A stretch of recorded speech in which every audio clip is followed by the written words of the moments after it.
I've covered how to set up remote access to Home Assistant twice in the past, once using a traditional port forwarding method and another time by setting up a WireGuard VPN.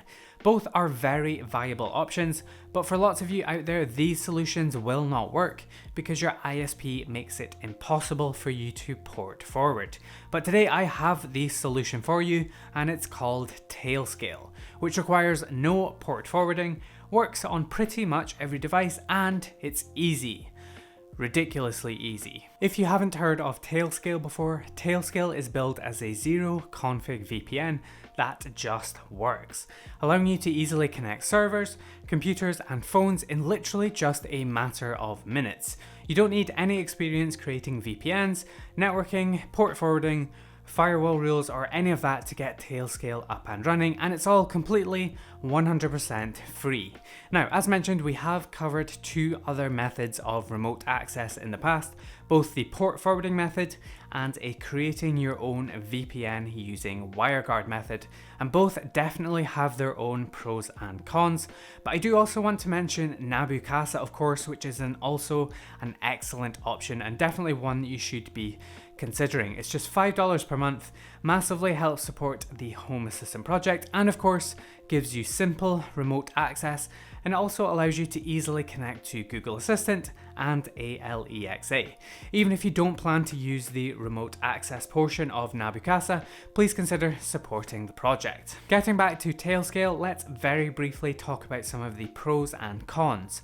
Obviously, as mentioned already, Tailscale is incredibly simple and easy to get started with, and it's also very lightweight and fast because Tailscale is actually built on top of WireGuard, which is what we used in our VPN video. Finally, a major advantage that Tailscale has is that it can help you to bypass a CGNat or a double NAT scenario where port forwarding isn't an option for you. Then Tailscale could be the solution that you have been waiting for and really is a godsend for people in that situation. However, if you were hoping to do this and connect to Google Home or Alexa, then this isn't unfortunately the option you were looking for, but otherwise Tailscale is a very great solution. Let's jump right into the install and head over into Home Assistant and into Supervisor, then Add-on Store, and find the Tailscale add-on.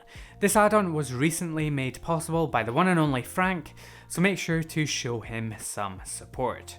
Hit the install button and then let the add-on install, and then you're going to want to check the Start on Boot, Watchdog and Auto Update options, and then hit the Start button. Wait for a couple of seconds and then open the Tailscale UI, at which point you will be asked to log in to Tailscale with either a GitHub, Microsoft or Google account.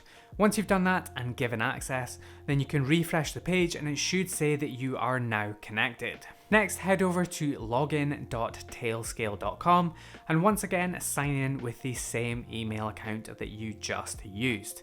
You will then see a list of all your currently configured devices, including our Home Assistant server that we just added. What you can then do is hit the Options button and then click Review Root Settings.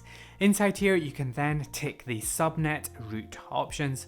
What this will do is allow you to access all other IPs on that subnet through the Tailscale connected device, or in this case, our Home Assistant server. All that's left to do now is to install the client on our device, and Tailscale has clients for pretty much every device out there, but I'll go ahead and show you how to add it to your phone.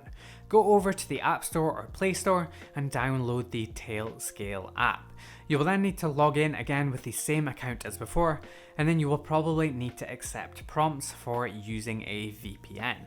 Then you will see a list of all your connected devices, including your Home Assistant server, and up at the top left will be a button to connect or disconnect. And that is pretty much it. From here you can go ahead and disconnect your phone from your home Wi-Fi, connect to the VPN and try to access the IP address of your Home Assistant server, and if successful, it should open the page right up. One other option that you should be aware of is that back on the Tailscale website, you can head over into the DNS section, and this is where you can configure a DNS server.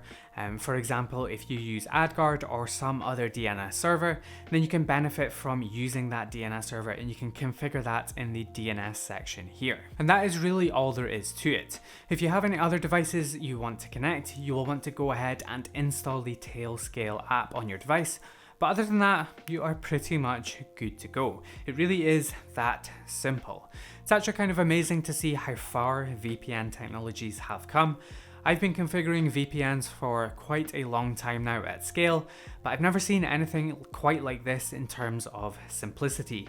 Setting up VPNs of old used to require praying to the VPN gods and sacrificing a few of your children, but Tailscale makes it so that pretty much anyone can do it. So I was actually debating whether or not this even required a video, since it really is so simple to do, but then I thought that a lot of you wouldn't even be aware that this solution existed, and it only actually recently came onto the add-on store in Home Assistant, and so I thought I would try and do this video and make you all aware that this solution now exists and is so easy to use. But that's about going to do it for this video. Hopefully you found it useful.